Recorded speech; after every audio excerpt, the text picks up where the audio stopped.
Hello guys, welcome back to 239 blogs. ഇന്ന് നമ്മുടെ കയ്യിൽ എന്ന് വെച്ചാൽ NS400C ആണ്. അപ്പോൾ ഇതൊരു ചെറിയ ബാക്ക്ഗ്രൗണ്ട് വീഡിയോ ആയിട്ട് കണ്ടാൽ മതി. ഇപ്പോൾ വണ്ടിയുടെ ഓവറോൾ വ്യൂ ഒന്ന് ഞാൻ കാണിച്ചു തരാം.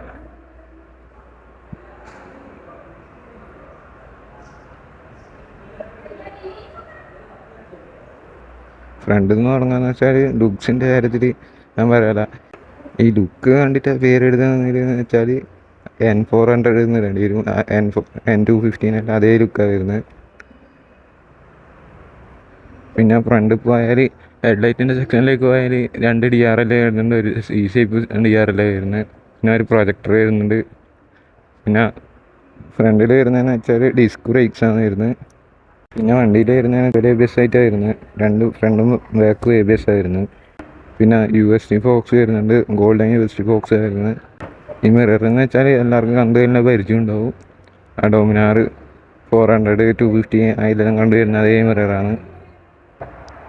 പിന്നെ സൈഡ് പ്രൊഫൈലിലേക്ക് പോയാൽ ഈ ഹെഡ്ലൈറ്റ് വെച്ച് നിർത്തിയാൽ ബാക്കി ഈടും തൊട്ട് ഈ ബാക്ക് ഏരിയയിൽ അത് നമ്മുടെ പഴയ NS200 തന്നെ ശരിയായ. പിന്നെ ടാങ്കിന് കുറച്ചൊരു എക്സ്റ്റൻഷൻ, ആ റേഡിയേറ്റർ വന്നുകൊണ്ടില്ലേ എക്സ്റ്റൻഷൻ മാത്രമുണ്ട് ചെറിയ.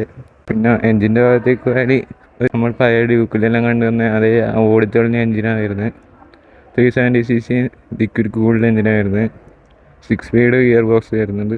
ലിവറിൻ്റെ ഭാഗത്തേക്ക് പോയാൽ അഡ്ജസ്റ്റബിൾ ലിവേഴ്സ് വരുന്നത്. 5 സ്റ്റെപ്പ് അഡ്ജസ്റ്റബിൾ ലിവേഴ്സ് വരുന്നത്. 2 ക്ലച്ചും ബ്രേക്കും അഡ്ജസ്റ്റബിൾ ആണ്. പിന്നെ ഇൻഡിക്കേറ്ററിൻ്റെ ഭാഗത്തേക്ക് പോയാൽ ഫുള്ള് LED സെറ്റപ്പാണ്. പിന്നെ ബാക്കിലേക്ക് പോയാൽ ബാക്കിന് ഡിസ്ക് ബ്രേക്കാണ് വരുന്നത്. ടെയിൽ ലാമ്പാണ് വരുന്നത്. ഇങ്ങനെ പഴയ എല്ലാ പൾസറിലും കണ്ടുവരുന്ന അതേ ഷേപ്പിലെ ടെയിൽ ലാമ്പാണ്. കണ്ട അതേ ഡെൽറ്റ വരുന്നത്. അതേപോലെ ബാക്കിൽ ഇൻഡിക്കേറ്റർ LED വരുന്നത്. സീറ്റിൻ്റെ ഭാഗത്തേക്ക് പോയാൽ 2 സ്പ്ലിറ്റ് സീറ്റാണ് വരുന്നത്. റൈഡർ സീറ്റ് പിന്നെയും കുറച്ച് കുശിയുണ്ടായിട്ട് തോന്നുന്നുണ്ട്. ബാക്ക് സീറ്റ് ഭയങ്കര ഹാർഡാണ്. ഇപ്പോൾ ടൂർ ചെയ്യുമ്പോൾ എന്തെങ്കിലും ജെൽ ബാഗെല്ലാം യൂസ് ചെയ്യേണ്ടി വരും. പിന്നെ ബാഡ്ജിങ് വരുന്നതെന്ന് വെച്ചാൽ ഇവിടെ ടാങ്കിന് തന്നെ ഒരു ബാഡ്ജിങ് വരുന്നുണ്ട് പൾസറിന്. പിന്നെ NS400C ബാഡ്ജിങ് ഇവിടെ വരുന്നുണ്ട്. പിന്നെ ഹെഡ്ലൈറ്റിൻ്റെ ഭാഗത്തായിട്ട് NS400C ബാഡ്ജിങ് വരുന്നുണ്ട്. പിന്നെ ഈ ലുക്കിനെ പറ്റി പറയുന്നത് മറ്റേ പോസ്റ്ററിനെല്ലാം കണ്ടാൽ എനിക്കത് ഇഷ്ടപ്പെട്ടിട്ടൊന്നുമില്ല. ഇപ്പോൾ നേരിട്ടാകുമ്പോൾ പിന്നെയും കുറച്ച് രസമുണ്ട്. പിന്നെ വണ്ടിയിലേക്ക് കയറിയിരിക്കാൻ പോയാൽ വണ്ടിയുടെ സീറ്റായിട്ട് എന്ന് വെച്ചാൽ അവിടെ താഴെ കൊടുക്കുക. പിന്നെ മീറ്ററിൻ്റെ ഭാഗത്തേക്ക് പോയാൽ ഇങ്ങനെ കളർഫുൾ TFT ഡിസ്പ്ലേ ആയിരുന്നു. 2 സൈഡിലായിട്ടായിരുന്നു മീറ്റർ. ഒന്ന് ഇവിടെ ഡിജിറ്റൽ, രണ്ടും ഡിജിറ്റലാണ്. ഇവിടെ ഒരു ചെറിയ സ്ക്രീനായിട്ട് കൊടുത്തിട്ടുണ്ട്. പിന്നെ ഇവിടെ ഫുള്ള് ഒരു വലിയ സ്ക്രീൻ. ഈ വലിയ സ്ക്രീനിൽ വരുന്നതെന്ന് വെച്ചാൽ ടാക്കോമീറ്റർ വരുന്നുണ്ട്, ടൈം വരുന്നുണ്ട്, side stand indicator, gear position indicator, fuel indicator, പിന്നെ കിലോമീറ്റർ കാണിക്കുന്നുണ്ട്. പിന്നെ മോഡ്സ് കാണിക്കുന്നുണ്ട് ഇവിടെ 4. പിന്നെ ഇവിടെ ഇങ്ങനെ മേലെയായിട്ട് ഇങ്ങനെ ചെക്ക് എഞ്ചിൻ ലൈറ്റ്സ് കാണിക്കുന്നുണ്ട്. 4 റൈഡിങ് മോഡ് വരുന്നുണ്ട്: road, sport, rain, off road. ഞാൻ ലെഫ്റ്റ് സൈഡിലെ സ്വിച്ചിലേക്ക് പോയാൽ ഇൻഡിക്കേറ്ററിൻ്റെ സ്വിച്ച് മോഡ് മാറ്റാനും അതിനായിട്ട് മെനു ഉണ്ടെന്ന് നോക്കാനായിട്ട് സ്വിച്ച് വരുന്നുണ്ട്. പിന്നെ ഹോണിൻ്റെ സ്വിച്ച് വരുന്നുണ്ട്. പിന്നെ ഹെഡ്ലൈറ്റിൻ്റെ സ്വിച്ച് ഇവിടെ വരുന്നത്. പിന്നെ റൈറ്റ് സൈഡിലേക്ക് പോയാൽ ഹസാർഡിൻ്റെ സ്വിച്ചും പിന്നെ എൻജിൻ്റെ സ്വിച്ചും സെൽഫ് സ്വിച്ചും ഒന്നിച്ച് ഇൻറ്റഗ്രേറ്റ് ആയിട്ടാണ് വരുന്നത്. പിന്നെ ഇതൊരു ഹെഡ്ലൈറ്റിൻ്റെ സ്വിച്ച് ഉണ്ട്. പിന്നെ ടാങ്കിലേക്ക് പോയാൽ 1 ലിറ്റർ ടാങ്കാണ് വരുന്നത്.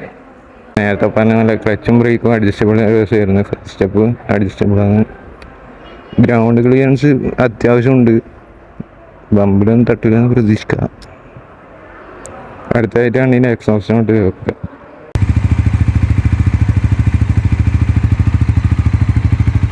അണ്ടർവെൽ എക്സോസ്റ്റ് ആയിരുന്നു.